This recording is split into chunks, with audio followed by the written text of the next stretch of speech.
flow. Et il nous utilise avec toute la puissance du Saint-Esprit. J'aimerais vraiment que vous puissiez repartir avec une foi boostée aujourd'hui. Et que vous puissiez comprendre que ce que nous accomplissons ici n'est pas réservé à une élite. Cela n'est pas réservé qu'à des hommes. Cela est pour toutes les femmes, pour tout celui qui croit que Jésus-Christ est mort et qu'il est ressuscité. Alléluia! Nous servons un Dieu vivant. Dans le nom de Jésus-Christ, je libère votre colonne vertébrale de toute griffe de l'ennemi. Je proclame maintenant la guérison. Je prends autorité face aux flèches qui vous ont été envoyées par la jalousie, par la méchanceté des hommes et des femmes, inspirés par l'ennemi de mon âme. Je m'oppose à ces démons et je les chasse dans les lieux arides au nom de Jésus-Christ. Je libère maintenant sur vous la guérison. Recevez. Recevez. Merci Saint-Esprit. Merci de passer dans chaque vertèbre. Merci de passer dans chaque nerf, dans chaque ligament. Merci pour la force que tu es en train de déposer. Je crois qu'il y a des personnes qui sentent comme des petits courants électriques, de l'électricité qui passe comme cela dans la colonne vertébrale. C'est la guérison, c'est le Saint. N'ayez pas peur de venir témoigner. Témoigner, c'est quelque chose de très important. Amen. Alléluia. Qu'est-ce qui s'est passé? Dis-moi quelques mots. Pendant la prière, en fait, j'ai senti des tremblements, comme de l'électricité. Amen. Et une chaleur au niveau du bas du dos. Alléluia. Et là, plus rien. Et là, j'ai plus mal au dos. Amen. Gloire à Dieu. Amen. Nous ne sommes plus sous le ministère de la loi, où seul le sacrificateur, le prophète et le roi pouvaient recevoir quelques révélations, où ils pouvaient recevoir les directions du ciel, où ils pouvaient toucher la gloire de Dieu. Ah, nous ne sommes plus sous le ministère de la croix. Jésus a tout accompli. Il a tout accompli. À lui toute la gloire. Et la colère de Dieu est apaisée. Parce que le sang de l'agneau qui ôte le péché du monde a coulé. Et a été présenté devant le Père. Depuis la Pentecôte. Depuis la Pentecôte. Depuis la Pentecôte. Depuis la Pentecôte. Nous sommes sous le ministère du Saint-Esprit. Alléluia. Sans le Saint-Esprit, oui, nous ne pouvons rien faire. Nous ne pouvons rien faire. J'aimerais aujourd'hui dans cette prédication faire deux parties. Une partie un peu plus pratique. Une partie où nous allons nous appuyer bien sûr sur la parole de Dieu. Mais une partie qui sera peut-être un rappel pour certains ou quelque chose de nouveau pour d'autres. Et puis j'aimerais prendre une deuxième partie où vraiment nous puissions comprendre la réalité de la personne du Saint-Esprit. Alléluia. Dans Genèse chapitre 2 verset 7, Dieu nous dit qu'il nous a créés par sa bouche. Il a formé notre esprit dans un lieu secret. Et lorsque nous naissons avec un corps, avec une âme, et bien sûr avec un esprit. Adam, le jour où je te verrai, Adam, ah là là, je ne serai pas seule. Adam est né avec le Saint-Esprit. Le problème, c'est qu'il l'a perdu. Et lorsque nous naissons sans le Saint-Esprit. Nous naissons corps, âme et esprit, mais nous n'avons pas le Saint-Esprit. Adam a communiqué la vie à sa descendance mais sans le Saint-Esprit. Mais je suis une évangéliste. Et l'évangéliste vient toujours pour annoncer des bonnes nouvelles. Nous pouvons le retrouver. Amen. Nous pouvons le retrouver. Le premier point qui est important, c'est comment nous pouvons le retrouver en le recevant. Nous recevons, le Saint-Esprit se reçoit. Jean 20, 21, 23, tellement connu. Jésus leur dit de nouveau, que la paix soit avec vous, tout comme le Père m'a envoyé, moi aussi je vous envoie. Et après leur avoir dit cela, il souffla sur eux et il leur dit, recevez le Saint-Esprit. Si vous voulez prendre des notes et écrire que vous n'avez pas de stylo, il va falloir qu'on vous donne un stylo. Et il va falloir que vous receviez un stylo pour écrire. Vous comprenez? Nous avons besoin d'abord de le recevoir. Aujourd'hui, je proclame vraiment que vous allez davantage mieux comprendre le ministère du Saint-Esprit. Amen. Est-ce qu'on peut dire ensemble? J'aime les proclamations. Vous savez, notre parole est créatrice. Et lorsque nous proclamons, nos oreilles entendent en premier, notre foi est boostée. Mais l'armée des ténèbres entend également. Et ça les fait fuir. Amen. Est-ce qu'on peut dire aujourd'hui, je vais mieux comprendre le ministère du Saint-Esprit. Tous les mensonges diaboliques semés dans mes pensées sont détruits par la puissance de mes paroles proclamées avec foi et révélation. Alléluia. Amen. Jean 16, 8. Quand il sera venu, Jésus parle du Saint-Esprit. Quand il sera venu, il convaincra le monde en ce qui concerne le péché, la justice et le jugement. Le Saint-Esprit réveille les consciences. C'est lui qui amène à la repentance, du grec métanoïa, métamorphose. Il métamorphose nos vies. Il vient pour chambouler, pour changer nos vies. Il vient pour nous amener sur le chemin du salut. Alléluia. Amen. Le fait de croire en la crucifixion et la résurrection de Jésus-Christ nous permet de recevoir le Saint-Esprit. Et une fois que nous l'avons reçu, il va commencer à travailler en nous.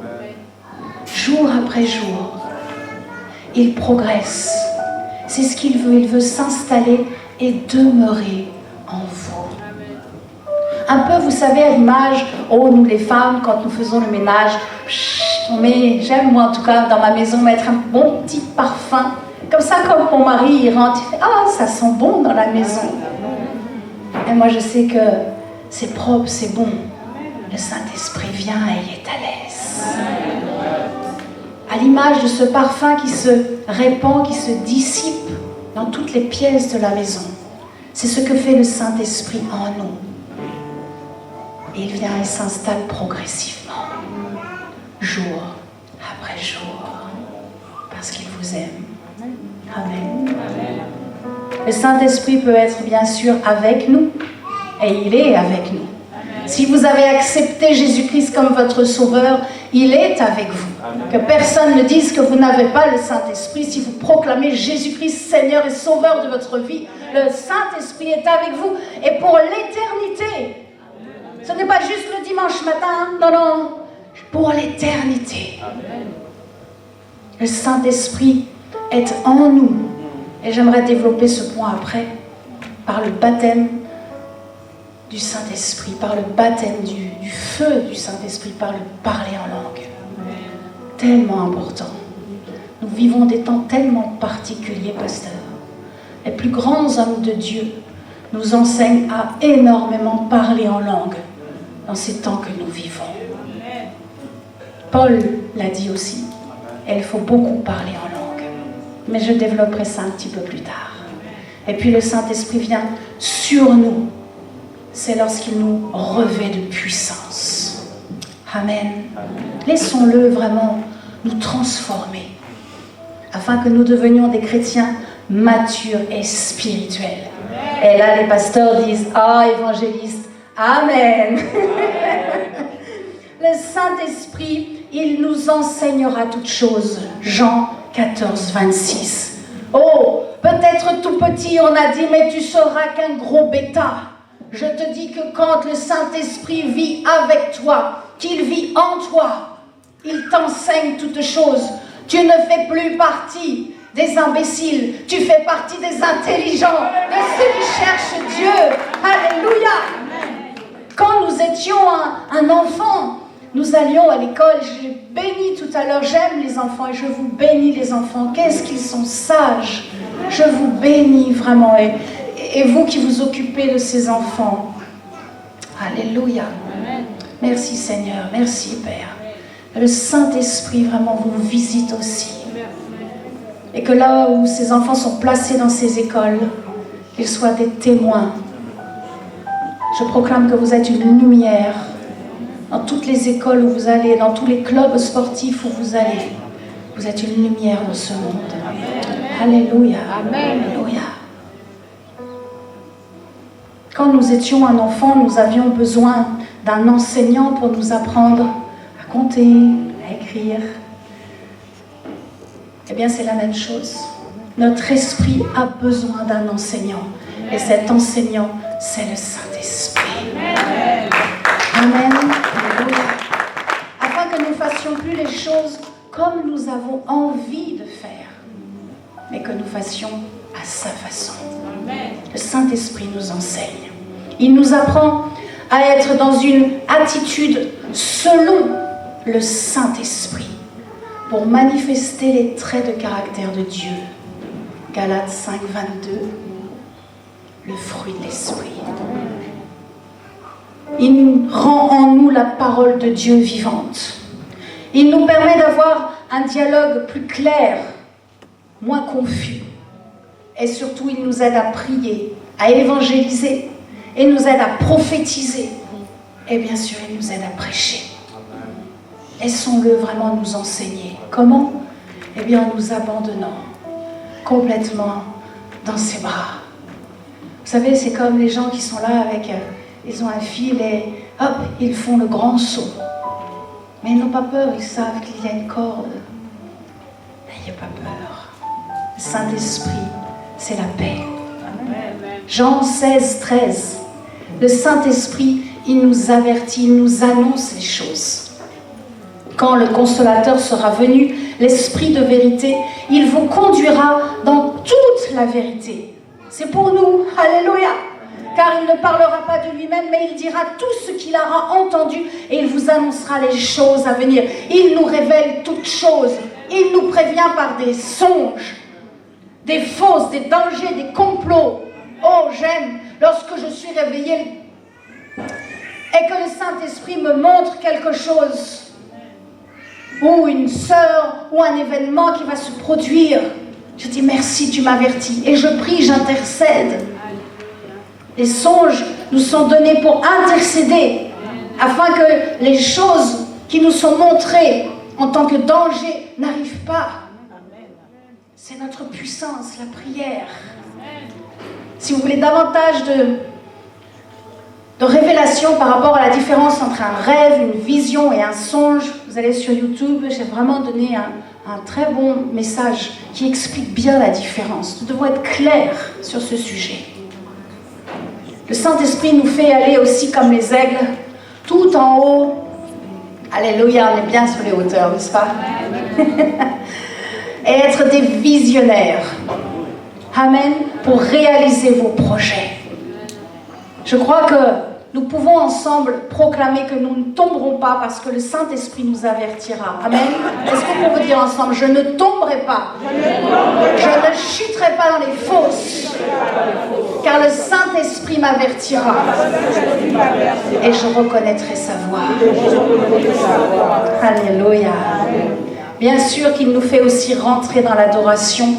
Jean 4, 24, Dieu est esprit et il faut que ceux qui l'adorent en esprit et en vérité. Le Saint-Esprit nous emmène dans la sainte présence de Dieu, détruisant tout ce qui est impur tout ce qui n'est pas bon, tout ce qui doit être purifié. Dans sa sainte présence, nous ne sommes pas consumés, nous ne sommes pas brûlés. Dans sa sainte présence, nous l'adorons. Alléluia. Que Dieu vous bénisse vraiment. Que vous puissiez recevoir des directions claires pour évangéliser par ce que le Saint-Esprit vous a donné, ce don vraiment pour chanter, pour adorer. Alléluia. Autre point, et pas un des moindres, le Saint-Esprit communique l'onction et la puissance. Oui, il n'est pas la puissance, mais il la communique. Il communique l'onction. L'onction, c'est quoi? C'est la manifestation de la puissance de Dieu par le Saint-Esprit. L'onction, elle se déclenche uniquement par la foi. Elle se transmet. L'onction, elle est progressive. Hélas, nous pouvons aussi la perdre. L'onction, elle enseigne. L'onction, elle révèle. Et j'aime cela. J'aime lorsque je lis la parole de Dieu. Et là, le Saint-Esprit me fait arrêter, me dit « mais je n'ai jamais lu ce petit mot-là, mais qui change tout. » Et cela me fait comprendre quelque chose qui déclenche ma foi. Et là, je sens la présence de Dieu qui arrive. C'est le Saint-Esprit qui me révèle les profondeurs de la parole. L'onction, elle attire la puissance. Elle attire la bonne santé. Amen. Elle attire les finances. Amen. Elle attire la sainteté. Amen. Et elle attire la sagesse. Amen. Nous avons besoin de l'onction afin que ce pays de France et que les pays francophones soient réveillés. Nous avons besoin de cette onction. J'aimerais expliquer quelque chose qui n'est pas forcément dans la Bible. Vous savez, tout n'est pas révélé dans la parole de Dieu. Dieu aime que nous cherchions. Il y a des manifestations qui sont physiques et il y a des manifestations qui sont spirituelles. Les manifestations spirituelles de l'onction, c'est lorsque votre courage est renouvelé, lorsque votre foi est boostée, lorsque d'un seul coup, vous sentez la paix de Dieu. Vous ne savez pas ce qui va arriver, mais vous êtes tranquille. La paix n'est pas palpable, la paix est spirituelle. Et donc vous avez des manifestations spirituelles. Quand l'onction est là, nous avons des manifestations physiques. Certains peuvent ressentir une chaleur, de l'électricité. Certains peuvent se mettre simplement à pleurer ou à rire. C'est bon de rire dans l'esprit, je ne sais pas si vous avez, mais c'est excellent. Après, on peut nous dire tout ce qu'on veut. On a goûté à quelque chose de tellement bon. Certains vont avoir de l'huile ou des paillettes. Bref, il y a des manifestations physiques et certains tombent. Cela est incompréhensible pour certains. Mais je vous assure que quand le Saint-Esprit vient et se répand sur quelqu'un, il vient avec la vie. Le Saint-Esprit, il communique la vie. Et quand la vie vient sur notre chair qui est mortelle, la chair ne tient plus. Et la chair tombe en avant pour adorer, en arrière pour recevoir. Et je vais vous dire, la chair tombe même sur le côté. Ça m'est déjà arrivé. L'homme de Dieu, rempli d'onction, passe devant vous et 1m78, poum, se tombe sur le côté. L'onction, lorsqu'elle vient, le corps ne peut plus tenir. Ça bouge. Il y a quelque chose qui se passe.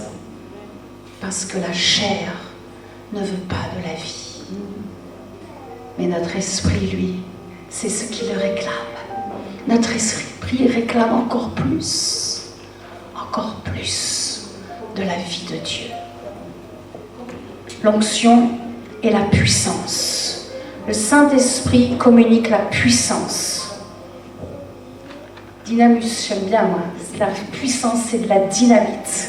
Alléluia. Le verset clé de la puissance, c'est Jean 14, 12. Nous pouvons le lire ensemble.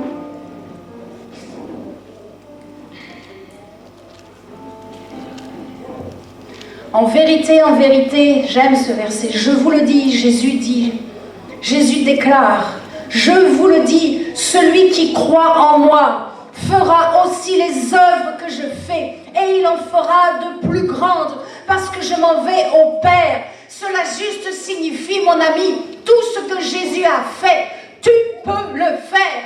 Amen. Il a apporté le salut, des consciences, des vies ont été transformées. Il a guéri des sourds, des aveugles, des lépreux, il a ressuscité des morts.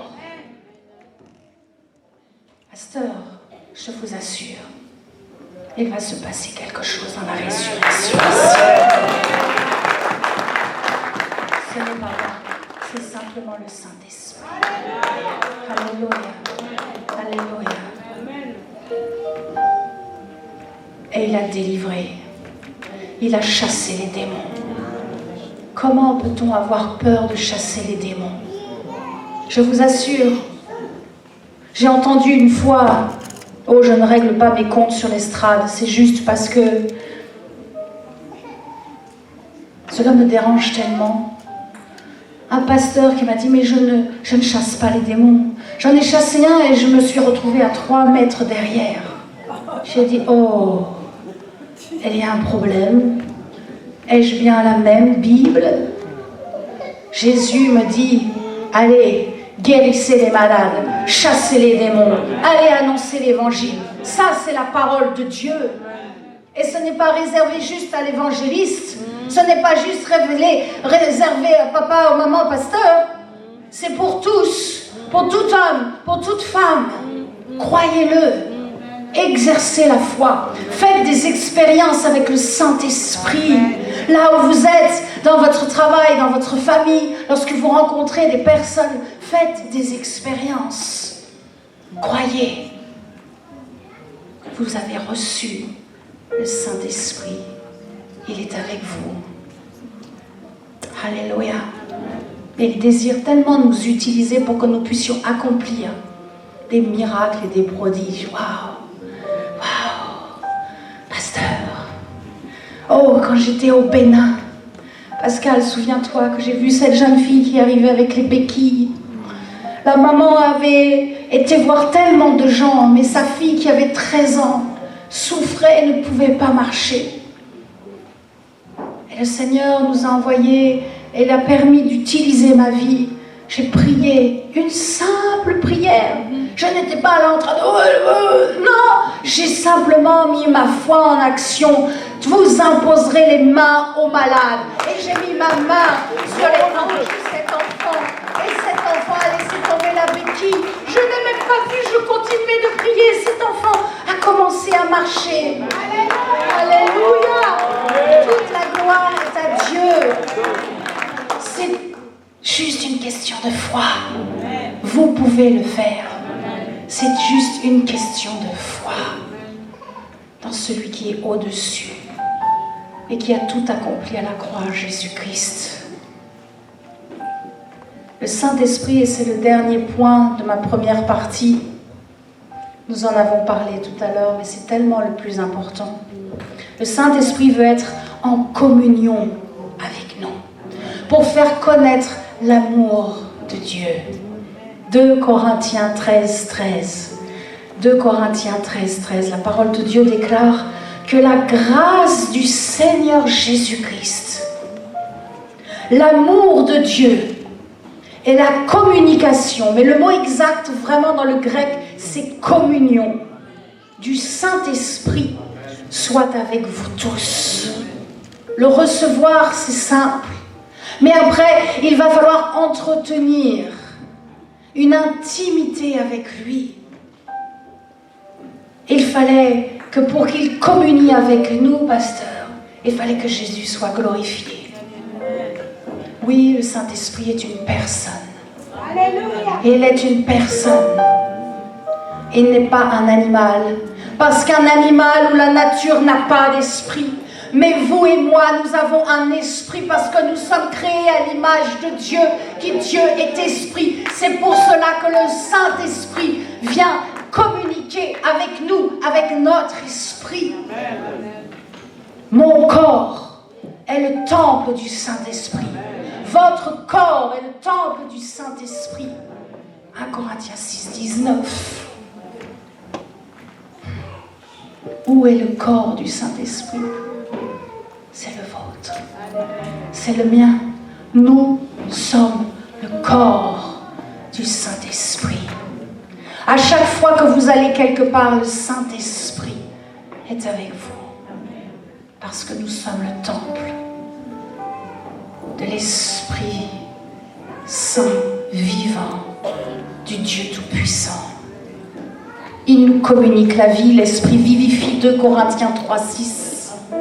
Les 3 signes évidents, si vous voulez voir si quelqu'un est bien vivant spirituellement, c'est lorsque vous voyez quelqu'un qui a faim de Dieu, quelqu'un qui est là de bonne heure à l'église, quelqu'un qui a soif, qui vous pose des questions. Ah, moi j'aime cela.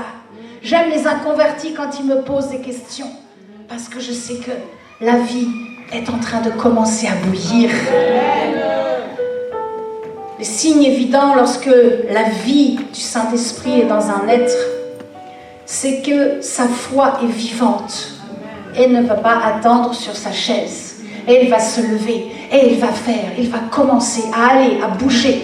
Parce que le Saint-Esprit, oui, c'est le mouvement. Il nous fait bouger. Amen. Et le 3e signe, c'est un amour encore plus fort pour Dieu. Quand vous voyez des jeunes personnes qui se sont données à Jésus, qui lèvent les bras et qui adorent Dieu de tout leur cœur, vous pouvez vous dire, oh, ceux-là, ils sont en train de goûter. À goûter ce qu'il y a de plus précieux. Et que j'aimerais tellement que vous ayez soif de cela avec le Saint-Esprit. C'est soif de la plénitude de Dieu. La plénitude de Dieu. C'est tellement bon. Tout peut s'écrouler à nos côtés. Nous savons que Dieu est avec nous, en nous, sur nous. Nous sommes là et nous sommes bien. Parce que le Saint-Esprit est Dieu. Amen.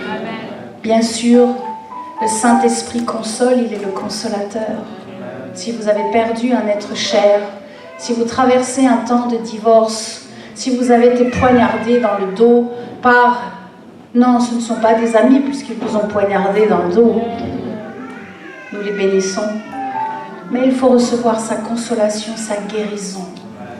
Si vous êtes dépendant de quelque chose, il va falloir vraiment que vous puissiez être libéré, délivré. Et ça, c'est le Saint-Esprit qui le fait. Je vous assure, quand le Saint-Esprit sonde un organe de notre corps, la maladie ne peut pas tenir. La maladie ne peut pas tenir. Là où vous souffrez en cet instant, je proclame que le Saint-Esprit est en train de passer. Saint-Esprit, merci de sonder la partie du corps qui est malade. S'il te plaît, que toute maladie parte, que vos cellules soient sondées par le Saint-Esprit, que vos articulations soient sondées par le Saint-Esprit. Si vous ne pouviez pas faire quelque chose, vous pouvez maintenant bouger, parce que le Saint-Esprit passe, et vous libère de tout poids. Alléluia. Il est la vie. Il est le seul. Le Saint-Esprit est le seul qui nous transmet une influence positive, car il influence avec la sagesse et avec l'intelligence, le discernement de Dieu. Au moment où nous proclamons des paroles positives, parce que le Saint-Esprit nous remplit de foi, nous libérons une onction qui va sur ceux qui sont autour de nous. Quelle grâce nous avons l'autorité dans le nom de Jésus-Christ. Mais nous pouvons influencer toutes les personnes dans ce monde. Ne croyez pas que Dieu vous a fait quitter votre pays d'Afrique pour rien en France. Vous êtes venus en France pour prier aussi pour ma nation, afin que la France puisse vivre un dernier réveil glorieux avant le retour de Jésus. Et ensemble, que nous soyons au Havre, à Rouen ou dans d'autres villes, que vous soyez au Canada ou ailleurs, nous allons vivre un dernier temps de réveil. Alléluia. Merci. Amen. Je vais prier pour elle après. Amen. Je proclame déjà la guérison sur elle. La paix vraiment sur elle. Amen. Sur cette femme. Recevez. Recevez votre guérison. Recevez en cet instant votre consolation. Dans le nom de Jésus-Christ, recevez votre libération. Là où vous êtes et où vous avez mal, recevez votre guérison. Dans le nom de Jésus-Christ. Alléluia. Alléluia. Il est la clé. Le Saint-Esprit est la clé pour que nous puissions connaître le cœur du Père. Dieu est dans le ciel, le Père est dans le ciel, le Fils est dans le ciel. Mais celui qui est sur terre avec nous, c'est le Saint-Esprit. Il n'y a pas d'autre représentant sur terre. Le seul vicaire de Dieu sur terre, c'est le Saint-Esprit. Et ce qu'il veut, c'est être proche de vous, vous parler. J'aimerais arriver à cette deuxième partie, une partie concrète. Certains, ils prient, et c'est tout. Non, le Saint-Esprit veut parler avec vous. Il veut un dialogue avec vous. Il veut échanger avec vous. Si vous n'avez pas donné votre vie à Jésus-Christ, aujourd'hui c'est le temps afin que vous receviez le Saint-Esprit. Et je vous dis que si vous ne parlez pas en langue, aujourd'hui c'est le jour où vous allez parler en langue. Vous avez besoin de cette puissance. La nécessité de parler en langue. J'insiste vraiment sur ce privilège de dialoguer avec le Saint-Esprit. J'aime lorsque nous nous sommes rencontrés, nous avons dialogué, nous avons eu un même dialogue, dans le même sens, dans le même respect. J'ai vraiment beaucoup apprécié ce temps passé avec vous, dans votre maison, un temps béni. On parlait de cœur à cœur entre hommes et femmes de Dieu. J'aime cela. Alléluia. C'est ce que le Saint-Esprit désire. Il aime lorsque nous sommes là et que nous sommes ensemble. Il est là. Mais il aime aussi dans notre moment où nous sommes seuls. Et des fois, je dis à mon mari, à quelle heure tu pars? Et Pascal s'est dit, ah, ma femme va être seule avec le Saint-Esprit.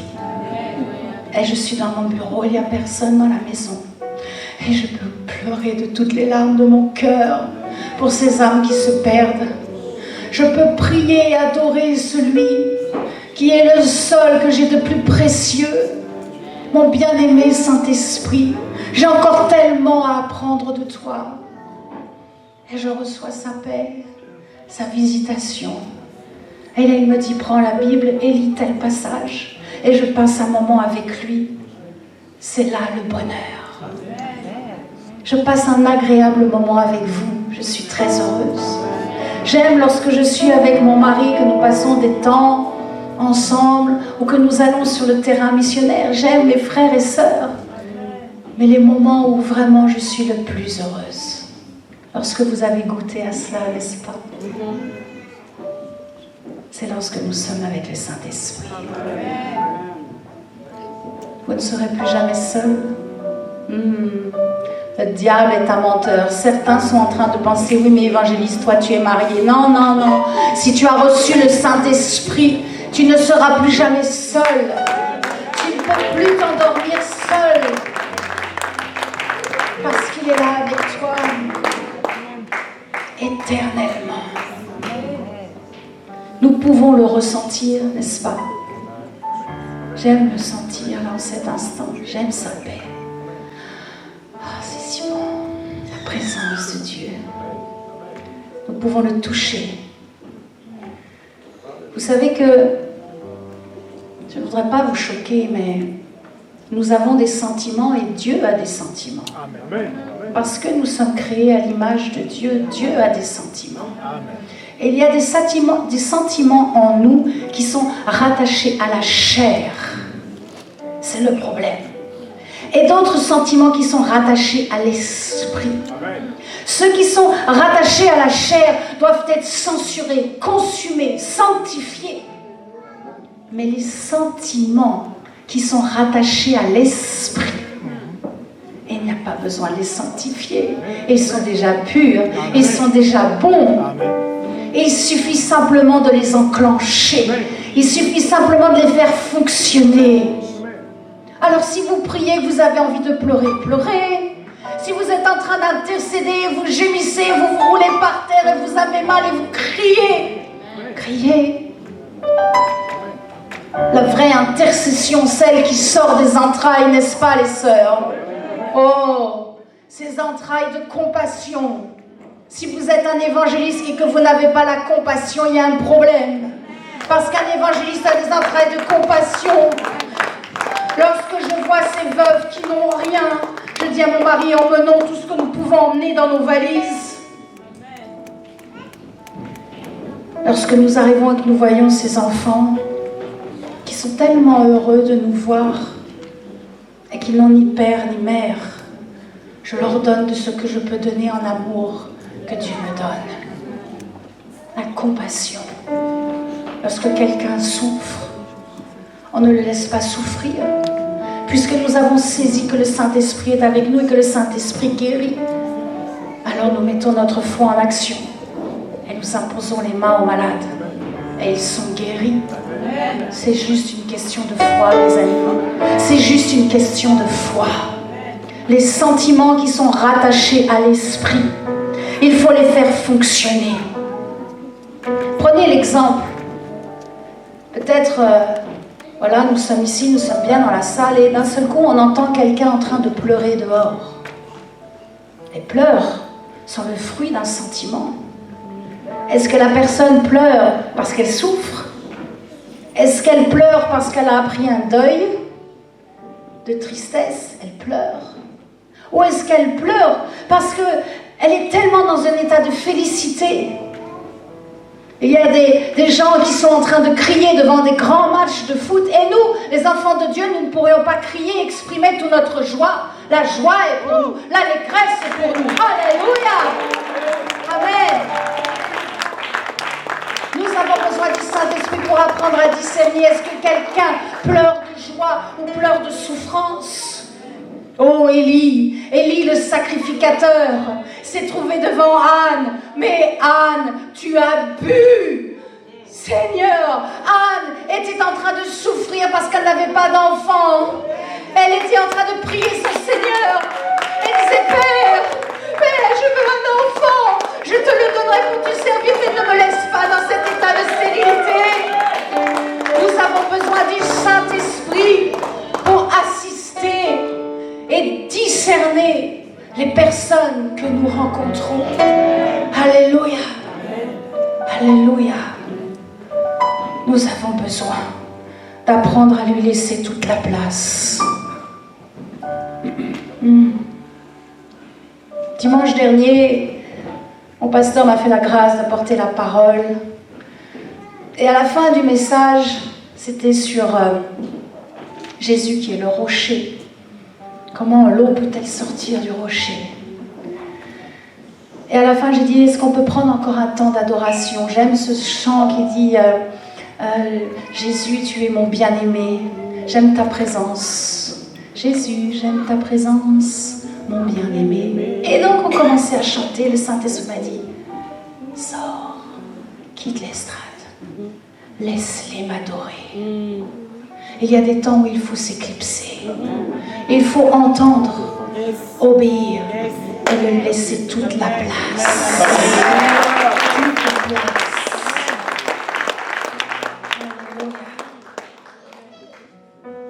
Il y a donc, je le disais tout à l'heure, la nécessité du parler en langue. Pour entretenir cette communion avec le Saint-Esprit, si vous ne parlez pas en langue, vous allez avoir un problème. C'est bien, vous êtes sauvés, je ne parle pas du salut, car aujourd'hui le thème c'est le Saint-Esprit. Peut-être un jour je reviendrai pour vous parler de Jésus, mais là je vous parle du Saint-Esprit. Pour entretenir cette communion avec le Saint-Esprit,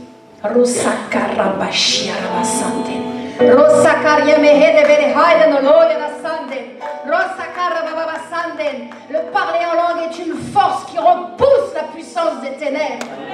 Lorsque révélation. Nous comprenons les mystères de la parole. Alléluia. Je me souviens lorsque ma première mission, je suis allée au Bénin avec le pasteur Vandini pour l'accompagner. Je n'étais pas encore ordonnée en tant qu'évangéliste. Alors je faisais le travail d'Élysée. Je tenais la sacoche, je faisais... Et donc j'allais à l'ambassade du Bénin pour aller faire tamponner le visa sur nos passeports. Maintenant c'est pratique, tout est par internet, on n'a plus besoin de se déplacer.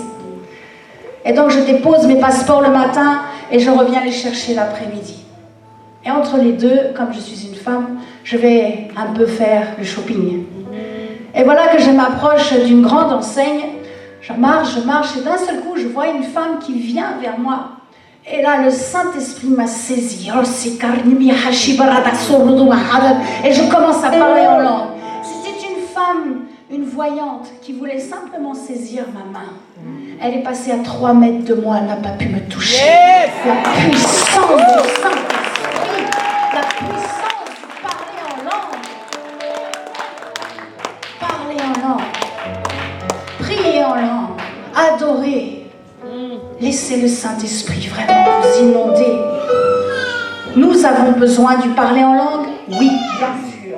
Oui, nous en avons besoin. 1 Corinthiens 14, 2. Celui qui parle en langue ne parle pas aux hommes, il parle à... Amen, il parle à Dieu, car personne ne le comprend. Et c'est en esprit qu'il dit des mystères. Mais peut-être vous dites, évangéliste, c'est suffisant, moi je prie audiblement avec mon intelligence. Non, non, non, Romains 8, 26, 27. Non, il faut prier en langue. L'Esprit nous aide dans notre faiblesse. Car nous ne savons pas ce qu'il convient de demander dans nos prières. Mais l'Esprit lui-même intercède par des soupirs inexprimables.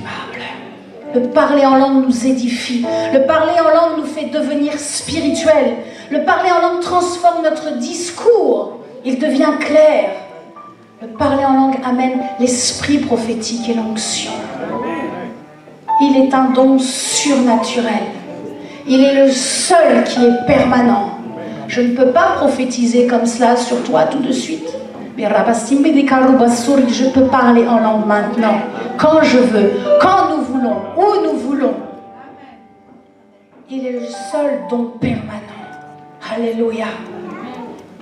Oh, si vous ne parlez pas en langue aujourd'hui, j'aimerais après vraiment prier pour vous. C'est une puissance, n'est-ce pas? La vie change. Le jour où tu as reçu, Pascal, ta vie spirituelle s'est ouverte. Je rends grâce à Dieu. Pour avoir aussi une bonne communion avec le Saint-Esprit, et Daniel, tu en as parlé aussi tout à l'heure, il ne faut pas l'attrister. Éphésiens 4, 30. À chaque fois que vous repoussez la réponse du Saint-Esprit parce que vous avez peur de ce qu'il va vous dire, à chaque fois que vous agissez trop selon la loi, que vous êtes légaliste, que vous êtes religieux, que vous prenez plus attention à l'apparence qu'à laver l'intérieur, vous l'attristez. À chaque fois que vous voyez une manifestation de l'esprit et vous n'êtes pas trop d'accord, vous l'attristez. Je ne parle pas du blasphème contre le Saint-Esprit. Le blasphème contre le Saint-Esprit, c'est autre chose. Blasphémer contre le Saint-Esprit, c'est refuser de se repentir. Parce que c'est le Saint-Esprit qui convainc de justice, de jugement et de péché. C'est quelqu'un qui ne veut pas changer, qui ne veut pas se repentir. Blasphémer contre le Saint-Esprit, c'est octroyer les œuvres de Dieu à Satan. C'est ça, blasphémer contre le Saint-Esprit. Quand vous marchez par la chair et non par la vue, et non par la foi, pardon, lorsque vous marchez par la chair ou par la vue et non par la foi, ce n'est pas blasphémer, vous attristez le Saint-Esprit. Il faudra demander simplement pardon. Pardon, Saint-Esprit. Je n'ai pas fait ce qu'il fallait ce jour-là. J'ai mal agi, j'ai mal réagi. Et un jour, cela se fera naturellement parce que le Saint-Esprit vit en vous. Ce sera naturel.